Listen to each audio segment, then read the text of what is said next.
We're actually going to talk about the villains of the High Republic. And there's a gang of them, too. It's funny because we brought this up before when we were talking about the different factions, right? Like, well, we were talking about the Padawans. We talked about the Jedi. Then we talked about, like, the overall story of the High Republic. And I remember one of the things that we kept saying was, I can't wait to see who these guys are supposed to fight, because if the Sith aren't around, then, who's left to fight? And it's really interesting to me because they actually came up with some really cool villains, in my opinion. There's the Neil, or however you say it. I don't even know. We'll have to wait till somebody pronounces it. It's so funny, too, because every time they come out with these things, like the Nogri or the Yuuzhan Vong, you kind of look at it and you're like, I don't even know how to say this. But they got those. They got let's see, they got the Dringer. Who are the ones that are like the Viking ones? Well, the Dringer is like some weird, like, crate dragon. Yeah, they got some guys. Like, you talk about being freaked out about seeing the little ant dude in the Mandalorian that we saw today. Whoo! There's some of these villains where I'm like, even the way they look is kind of freaky, So the Neil or the Nile or whatever, they're like the Vikings. Okay, those are the guys that are like the Vikings. Yeah. Not the Minnesota Vikings for all you football fans out there. Yes. Yet another villain the Lions can't beat. And then you have they play them this Friday or Sunday, don't they? They do. No, we know how that's gonna go. Yep. Marching Row. That's the other one. Thought you were like talking to me in some other language. Marching Row to you too. Yes, it's not frog. Let's see. Yeah, it's so funny, man. I didn't even think about it. Because we were so late going on and everything. Mm-hmm. I should have hooked up my other computer so I could have just shown the pictures of some of these guys, like what I've been trying to do. Well, you could see who are the ones that I have right now pictured in our little graphic. Jason's from Minnesota. Uh-oh. You a football fan, Jason? No, I'm not a big football fan though. That's probably good. Actually, to be honest, and you know this to be true, the Vikings are actually one of my favorite football teams. Yes, it is. If not my favorite. So outside of the Cowboys. Outside of the Cowboys. I mean. Nice. Nice. I see what you did there. No, I mean, it's like the Vikings are cool, man. I've always loved that team. And, it's kind of weird when they play the Lions. It's like I'm not really sure who I should be rooting for. Yeah, that's how I felt about my Ravens. Yeah, are they still your favorite? Oh, yeah. All right. And they're winning. But the Ravens and the Vikings are not fighting the High Republic. No, they're not. But I'll tell you who. Aha. So, we have some great looking villains that will be accompanying our Jedis and Padawans in the High Republic. So here we go. Writing a book report or something, or you're like, about that totally sounds like the intro, like when you're in school and you go up, especially elementary school. Yeah, you're going up in front of the class, like, today. I mean, it's just that was kind of classic. Yeah. So the Nile or the Heel are brutal, savage marauders based in the Outer Rim. They're the stuff of nightmares, able to appear anywhere almost at will. They use bizarre, intimidating tactics, chemical weapons, poison, anything that might kill you, they'll use. Wow. Now the thing is, man, who are those guys in the Outer Rim that Thrawn and the Chiss were fighting? The name escapes me. The Grisk. Grisk, yeah, that's it. So it makes you wonder, again, it's kind of like same sort of region, you know what I mean? It's like, it just makes you wonder, like, okay, where do they fall in this? Okay. Yeah, That could happen. Let's see. Unlike the monstrous Drengar, the Nile plan plot and have a power structure, which might just make them even more terrifying in the end. They are organized into three major main divisions called Tempest, each with its own captain who wields total control. They're frightening in a way that feels great for Star Wars, in part because of their code. If you can call it that, it's so simple. The Nile take what they want. If you stand in their way, they will kill you and everyone you love. But even Chaos agents have goals, and the Neo's plans run directly through the Republic and through the Jedi Order. So they kind of remind me of the Knights of Ren. That's what kind of the vibe they give me. Yeah, totally. I mean, that's exactly as you were reading that, I'm sitting there thinking that's kind of like the Knights of Ren to me. And then one of the faces of them is Jason's like, they could teleport? That's what I was thinking too. Like, oh, that'd be sweet.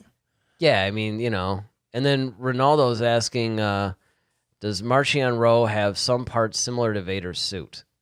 This is almost like the clear your mind thing. I know, right? Well, I'm getting to him actually. Marchion Ro, who promises to be a great addition to the Star Wars tapestry of villains we love to hate. Marchion Ro holds an important post within the greater Nihil organization. He is the eye of the Nihil, as was his father before him. He doesn't give the orders. That's up to the Tempest runners. But in a very real way, everything revolves around him. The things that make the Nihil more than a bunch of Outer Rim raiders all come from Marchion. He is also in every sense a bad guy. And it's been fantastic building someone around which focuses the dark elements of our High Republic story. Oh, Connor's with us. So he's asking, could we see the inspiration of the Jedi Sentinel because of these same villains? I could sort of see that. I think that we are going to see a lot more of these orders and then within the Jedi Order that sounds kind of weird, but it's a lot of these because you have the Sentinel, you have the Guardians, you have like all these various different factions within the Jedi Order. Mm-hmm. I'm thinking that maybe we can start to see a little bit of this now in the High Republic era. Because it seems like this would be around the time that you would have that. Yeah, I could see that. So I could totally see, that being the case. Yeah, these guys kind of look like the dudes who were hanging out with Saw Gerrera and. Yeah, well, that's the other thing that it reminded me of too. Is a lot of that influence, and it makes me wonder, like okay, that mercenary. Yeah, I mean, are we gonna get some of this stuff or? Yeah, like between like those guys and Knights of Ren, that's kind of what these guys remind me of. Yeah, and they have a little bit of the order like the Yuuzhan Vong do to me. Like there's a little bit of that hierarchy because that's what I thought was actually really cool about that particular group is that you got like you actually structure system. Yeah, like there was this whole structure and they took the time each of the authors to let you know this, but not in a crazy. I mean, there were some guides, I think, in the beginning of the book that gave you a little bit of the structure, but a lot of times they just gave it to you within story, which is really cool. Because, I mean, that's one of the reasons why I haven't read the Lord of the Rings books. Because they literally have part of those books that are written completely in Elvish, like for chapters. And they actually have an Elvish dictionary. Right. And I'm like, do you really think that I'm going to sit there and read all this stuff and actually go and look up what they're saying? I mean, I admire see what they should have done. It's like that Cleon. Yeah. Like dictionary. But see, what I would have done if I were Tolkien, which, it's probably like, okay, whatever. But I would have like had the Elvish and then just put the English translation underneath it. I mean, why are you making people do all that work? I mean, who knows? Maybe by now that's what they do. I don't know. But... they've got entire like bibliographies. They've got, family, all this lineage. So, I mean, there's just like, it's like homework. You almost have to have a Lord of the Rings workbook to then go back and read the books. And I would love to read the books I've been wanting to since I was a kid, actually. But I'm, you know me, I'm an avid reader, but it was kind of like, dude, Yeah, there's no way in the world I'm going through all this. that I'm going to go through all those. And it's not like these things are 300-page books. No, they're like 1,000-page books. Craziness. Who else we got? That's it. That was it? Mm-hmm. So how many different guys have we got? As you could tell, I was paying attention. Well, we had the Drengar monster, and then we had the Nihil, but then, you know, you got the, I almost called him Macchio, like Ralph Macchio. Marchion Rowe. He's kind of like one of the main guys who kind of like leads them. Okay, so now that you've got somewhat of a picture of these villains, Mm-hmm. what do you think that tells us about the High Republic? Because usually you could tell a lot about, you know, whatever the story is or whatever through its villains or maybe sometimes through its heroes, but Yeah, I think, I mean, like I said, I don't know so much of their abilities, but it sounds like they can teleport, which I can understand how that could be a bit of a problem, because if you can just pop up on people like almost anywhere, you know, I can see how that could pose a problem, especially because now you got to wonder, can the Jedi still sense that?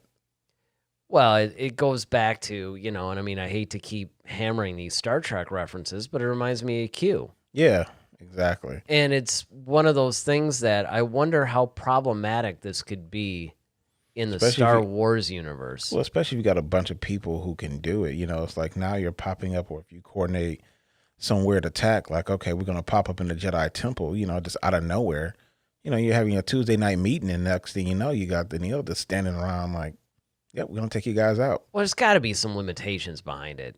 I mean, Well, it's not like, I mean, there has to be something because otherwise, yeah, like you said, like an entire army could just teleport, you know, like you're sleeping in your bunks or whatever it is, or, you know, you're just having like your little Wednesday night meeting, like you said, and, you know. Exactly. So, I mean, like, there might be some limitations. We don't know yet, but There almost has to be. See, the problem is, and this is where you get into a lot of issues when you're doing any kind of a sci-fi fantasy, anything, you know, comic book stuff, anything like that, is that whenever you create these superhuman or super powerful type beings, you almost always have to put some sort of limitation on them because otherwise the story, the dramatic tension, all that stuff is gone. That's the reason why Superman has kryptonite, you know, and it's like, till of course they came out, you know, and that was a funny thing too about Superman because, you know, at first it was very simple.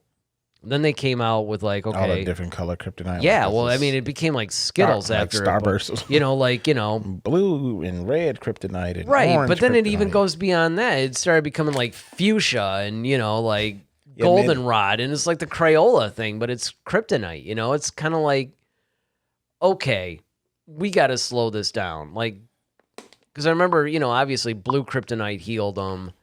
There's one that like killed him instantly. I think that was like white or gold or something. Ronaldo says, I think they are interesting and I like the idea of seeing a new type of villain in Star Wars. Yeah, me too. And we know that at some point we will see a force-sensitive antagonist. Yeah, I would agree. I mean, I think that it would be really, it would be almost unthinkable that there would not be some sort of a force sensitive. But here's the thing that I would think would be interesting. Or you got or even if they're not force sensitive, you gotta, on the villain side, you have to wonder how do they contend with the force, especially if you're going against the Jedi Order.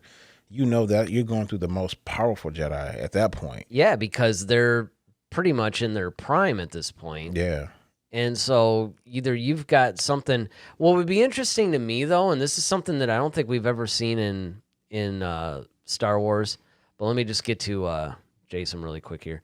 There better be some limitations and some limited explanations. Yeah, I totally agree. And this goes into that's why I want to get to this. This goes into my point is that what if instead of them doing like a light side, dark side thing, what if you had these guys kind of being like light side users too, but opposing the Jedi? That doesn't necessarily mean they're good guys. You know, again, we would have to go into like, you know, how would the Force determine that? And it's almost like I think one of the big things that we talked about was light side versus dark side is really more the intent. Yeah, because I'm saying So if like it's an evil intent, then it's a dark side type of a thing. But I mean, because I'm gonna say with their definition, they already said like they use poison to kill. I mean like they're marauders basically. But I'm not talking about those guys though. Oh, you're just talking about if there's because Ronaldo brought up the fact of what's the chance of them bringing up a force sensitive antagonist. Mm-hmm. So we know these guys, at least to the knowledge. Now they could be force sensitive. We don't know that yet because they haven't put that in there. I mean, right now we can assume they're not because they haven't said anything about it. But that could be something that they're holding back for the actual books to come out. Right. But what I'm saying is, what if they have an antagonist who is opposing the Jedi, but he's not necessarily bad? You see what I'm saying? Mm-hmm.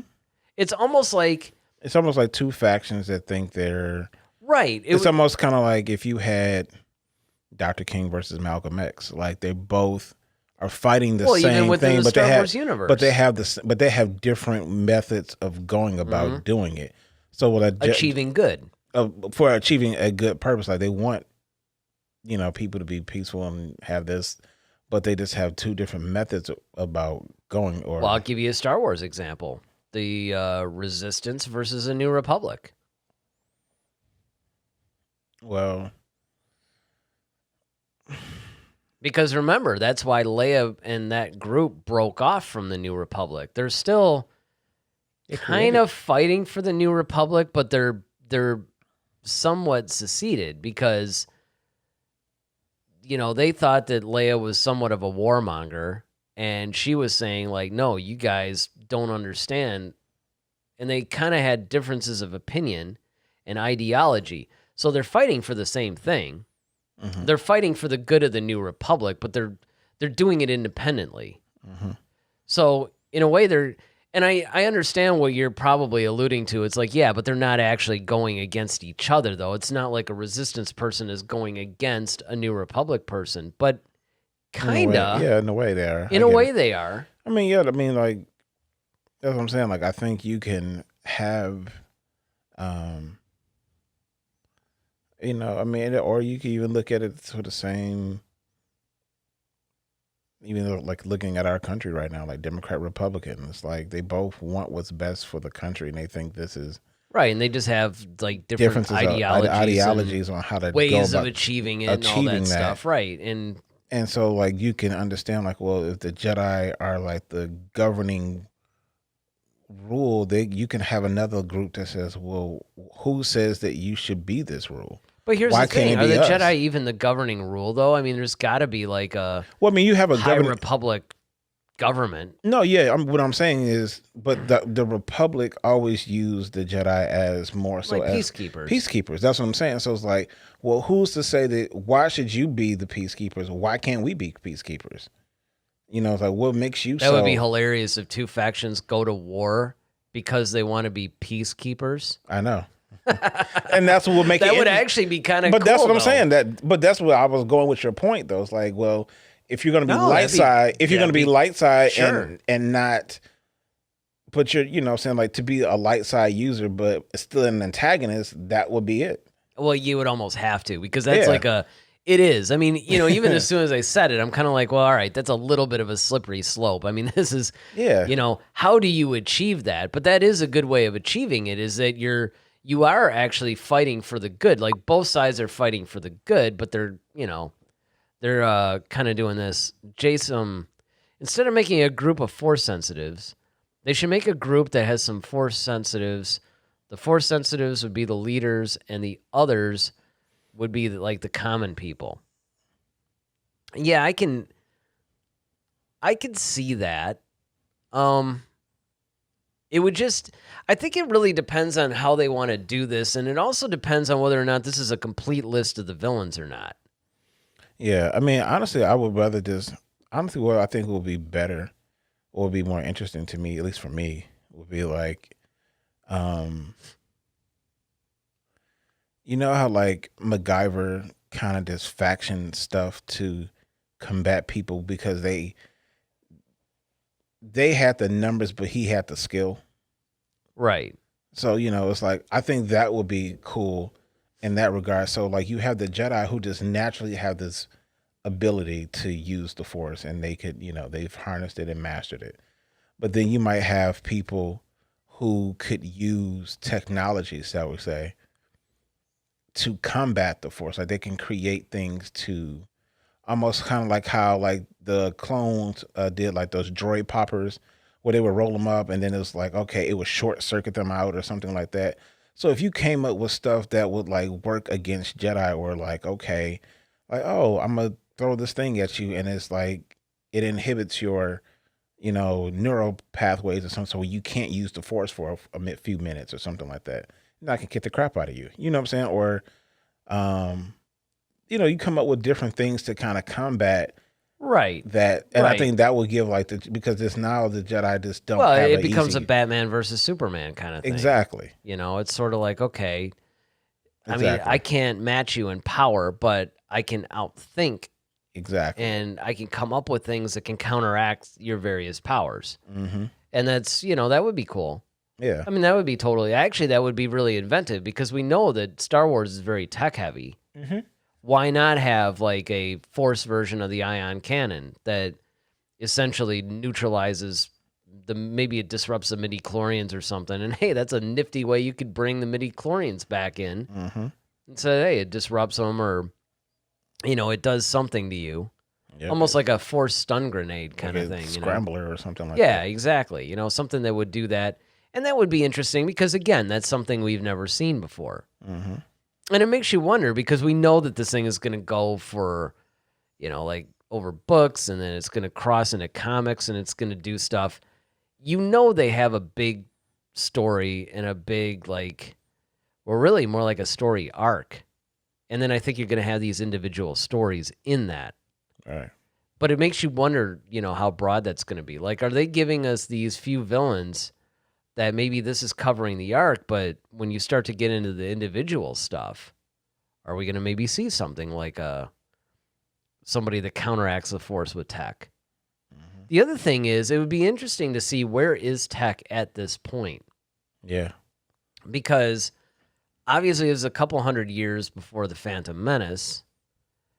We see a little bit of the tech and everything that they had in the Old Republic, although I don't know exactly how much. We know Revan's canon. We know like some of the Knights of the Old Republic stuff has been soft canonized, Mm-hmm. right? But we don't exactly know how much of that, so we can't really just say, okay, that world is going to be, this actually represents what the Old Republic is like. I think that that's a story that Disney is going to likely tell in future either books or movies or TV shows or whatever. But it would be interesting, though, to see where the whole technology thing is during the High Republic. Yeah. Oh, yeah. Definitely. Definitely. I think that's because it's like older enough. So you're like, okay, well, what's around at that time, and like, is it still really, advanced, or is this kind of like the layover? But Yeah, it's like I mean, the go between Phantom Menace and the Old Republic. Like, well, it's almost like at what point in the Star Wars universe are they more antiquated, like pre-tech, you Yeah. know? Because it's kind of like, you even look at the tech in the Old Republic, dude, it would be like, to us, it's like magical, yeah, you know? it's I mean, still right. I mean, it's still, you could definitely tell it's older than, say A New Hope or something, but let's see what Jason says here. I would hate that. Short circuiting magic with tech seems wrong. But also, if this technology existed, why do people forget it? I mean, I think that could be. It's no different than, for example, police scanners, right? Like you can buy them and put them in your car so you can identify where police are coming. But like technically, they're illegal. Yeah. So it's like you could still like um, you can do something where it's like, okay, this kind of like, it's kind of like stuff that you would find on the black market, and these are the kind of guys that would have that type of stuff. Jason also says like interrupting someone's connection to the Force seems wrong to me. Well, that's the idea. I mean, I think that's like, if you look at that episode of was it the Clone Wars, where they're like draining, like that one which was like draining like the life force out of people. I mean, Oh that's yeah, you know, that's like totally. yeah. I mean, like she was trying to, and they were siphoning off like though that one council or something like that of all their force because they were trying to like duplicate Well, the force. then you got the Yuuzhan Vong, who's like completely impervious to the Force, even though they're in the same universe. You have the Asalamari, which were creatures that created a force bubble, yeah. which is nothing more than that's like the natural version of the tech you're talking about. I mean, Exactly. all you could do is just like make those things canon and then say, okay, we're taking the whatever venom or whatever from these things, you know, and fashioning it into some sort of a weapon. weapon. We just weaponize it. Yeah, we're weaponizing it. So I mean, it's not like it hasn't been introduced before. And of course, the idea of tech versus magic. I mean, I would say that's really something that you see in a lot of fantasy films. Yeah, I mean, like I said, like people are the counteracting. The great one you said was like Batman and Superman. That's the best. Batman versus Superman. A lot of Lord of the Rings type stuff is definitely where they're they can't now naturally magic pretty much always like wins basically, but if you think about what Star Wars is, I mean, Star Wars is every bit as much technological as it is magical in that sense. Yeah, I mean, and if you think about it, like even in Return of the Jedi, I mean, you got these little pint-sized teddy bears who got these primitive sticks and stones, but yet they're beating. Well, yeah, I mean, but I don't know if everybody thinks that that's cool. But I will do this, and this will totally make your point. Is that the original version of that was supposed to be Wookiees? Oh no, yeah, Wookiees would have made more sense. Oh yeah, definitely. And it would have done the whole thing that Lucas himself. It was an allegorical thing. It was allegorical to Vietnam, and it was the idea that this is our home planet, the natural. You're in our habitat, basically. Well, it's not even that. It's more like the natural, like, sort of primitive weapons can overcome the high technology. So all we're introducing is the high technology could even overcome the Force if you weaponize it in a certain way. Or it's not even the fact that it overcomes it, but it just levels the playing field. Or counteracts it. Yeah, it just levels the playing field. It's just like it's giving me a chance to beat you. Yeah, which would go into the Batman versus Superman. Exactly. Now, here's where, though, I am going to swing towards Jason's point a little bit. Why would they forget it? Well, it's not like I said. It's not the fact they forget it. It's just that, one, like I said, if they were able to do it, it could have been outlawed. It could have been banned. They could have seized whatever those things that they could have. I mean, like, right. And Jason even says, like, tech shouldn't directly counter magic. It should overpower or get around it. Well, I think that's really all we're really talking about. I mean, that's kind of semantics on that one. I mean, I understand the distinction between the two, but yeah. I mean, you could split hairs like that. You could say that really what we're talking about is really more get around it. Because, I mean, if you really think about it, Batman's just getting around Superman's powers by temporarily neutralizing. That's really, if you wanted to put a buzzword to it, that's what we're talking about. Neutralizing it temporarily. Yeah. Ronaldo says, speaking of technology in this age, there's a Jedi in a preview who is missing an arm and does not have a prosthetic. That may indicate that the technology is not very developed. That's a good point. It does make me wonder about that. In fact, I ended up seeing that. Now, we don't know why that's the case yet. Maybe this person doesn't like, maybe the technology creeps them out. Or, I mean, more realistically, I honestly think that this is kind of like an inclusive, we're going to give like an amputee kind of hero. So people, I mean, it sounds ridiculous, right? but I mean, no, I mean, it's. I honestly think that that's, you got a little boy that's missing an arm and now there's a Star Wars hero that's missing an arm or whatever, it's kids who maybe amputees can, relate to it. Yeah, exactly. I mean, I think that that's really, but I mean, since we're dealing with like in-universe discussions, that is a good point. And Jason says, I doubt the Hutts will let the Republic take that kind of tech away from them. Well, I mean, yeah, but I mean, there's sometimes where you can't.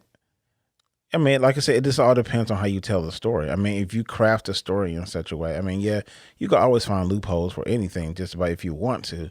But Yeah, I we've mean, had to do it for years thanks to a lot of the big loopholes that Lucas makes. yeah. But I mean, And that's where Lucas himself, one of the things that always drove George Lucas nuts, and I could see it because you see this in a lot of the fandom. George has always been trying to tell us Star Wars is broad strokes and fantasy is broad strokes.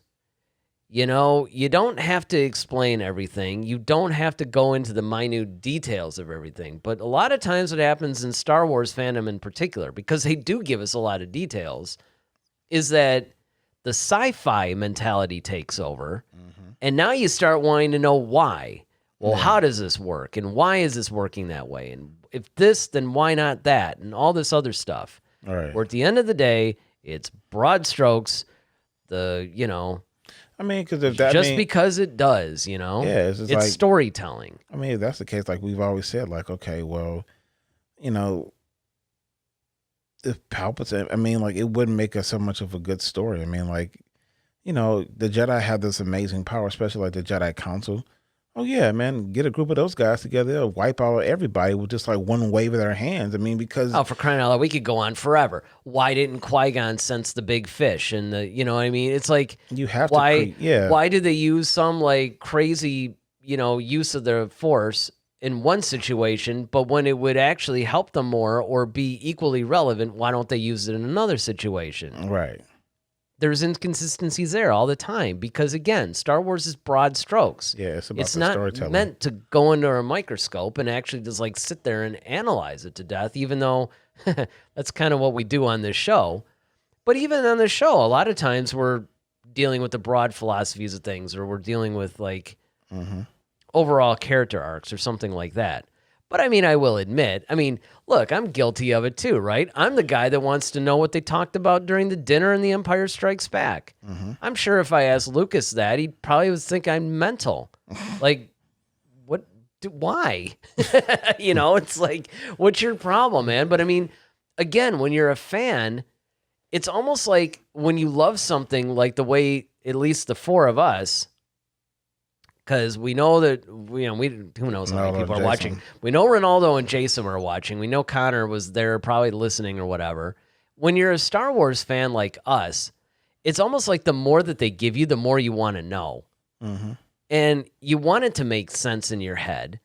And that's one of the things that's really great about everybody is the fact that one of the things I love about doing the show, actually, especially once we started being able to interact with other Star Wars fans directly, is the fact that it's so cool because I can't count the number of times, like Jason, for instance, will in the comments section, not even always in the chats, he'll leave a comment and he'll have like a particular, like a view or something of something in one of the movies or whatever. And it's like, wow, I never actually looked at it that way, or maybe, you're talking about two people fighting in a duel, and it's like, well, I think this person would win. And then somebody else goes, well, but what if this were the situation? And you go, well, maybe in that situation it would work.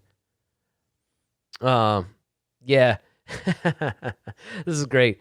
Jason's like, the best explanation for most of those cases is force walls and specialization. Yeah. Yeah, well, you know what else?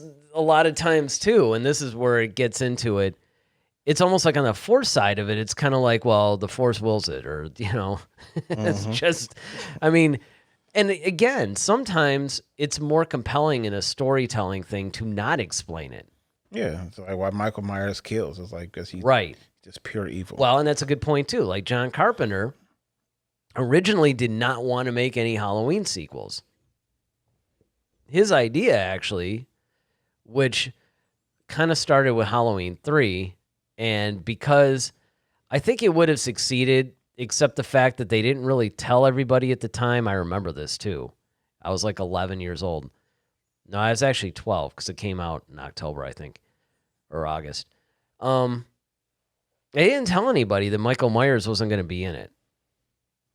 That's kind of a bad thing to do when you call something Halloween 3. But the idea was it was supposed to be almost like an anthology. Like every Halloween, they were going to release a movie that was like Halloween themed.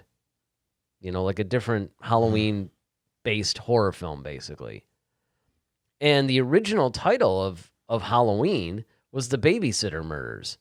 Wasn't even supposed to take place on Halloween. It was like either Irwin Yablis or Yablans, or it was like one of the producers. Maybe it was Mustafa Akkad. I don't remember which one it was, but somebody had the idea of, hey, why don't you have it take place on Halloween and call it Halloween? And, Carpenter liked the idea, so he sort of incorporated that. But, yeah, Michael Myers had no motive in the original thing. That was the thing that was scary. Mm-hmm. It was kind of like there was no motive. You didn't know why he was killing these people. And then, of course, they forced him to make the sequel, and it's like, well, all right.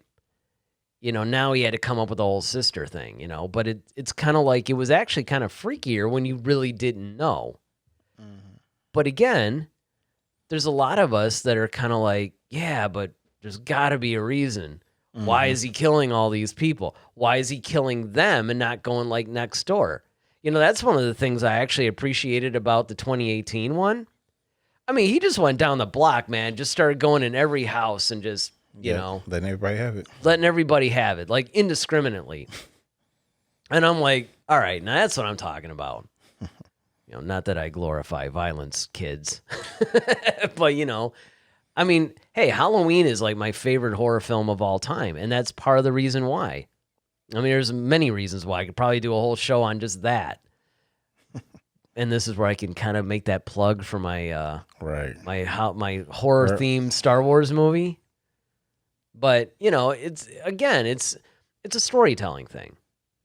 And everybody's going to be different in the sense of how much story do they want, right? And at what point do you go, it's broad strokes, and then at what point do you say, no, you know what? I'm going to need a little bit of explanation on that. Jason says the fear of unknown is behind almost every other fear. Absolutely. And I think that that's the reason why the original Halloween is as scary as it is. Well, I mean, the other thing too is that, you have to, you hear people say it all the time as it, pertains to like leave the audience wanting more, or, don't give it all to them at once. Let their imagination wander. And I think that's part of the thing too. You have to allow the grace for that. You have to allow grace for just letting your mind wonder what could have been or what could, and it's like, well, are we going to get that answer? Are you not? And that's the thing. Everything isn't owed to you. And I think that's one of the things that we as fans have to understand. Like, everything isn't going to be, we're not entitled to know everything as much as we want to. But that's why we were fans to begin with, because we weren't, like, if you really think about, like, everything wasn't given to us at one point. Yeah, I would agree with that. And also, to add to that, sometimes, a lot of times, directors want your own imagination to take over. Yeah, that's what I'm saying. Not show everything. Yeah. Like you said. This is one of the reasons why I think we love to read so much, is because you're not now stuck on a director's vision. Sure, there is an author that's there that's guiding you through the process. But look, I mean, I could read a page where they describe a scene, and you're going to picture it differently from me. Now, granted, we get the facts of the scene and we're talking about it or whatever. Like, oh, remember in Master and Apprentice when, Obi-Wan and Qui-Gon did this.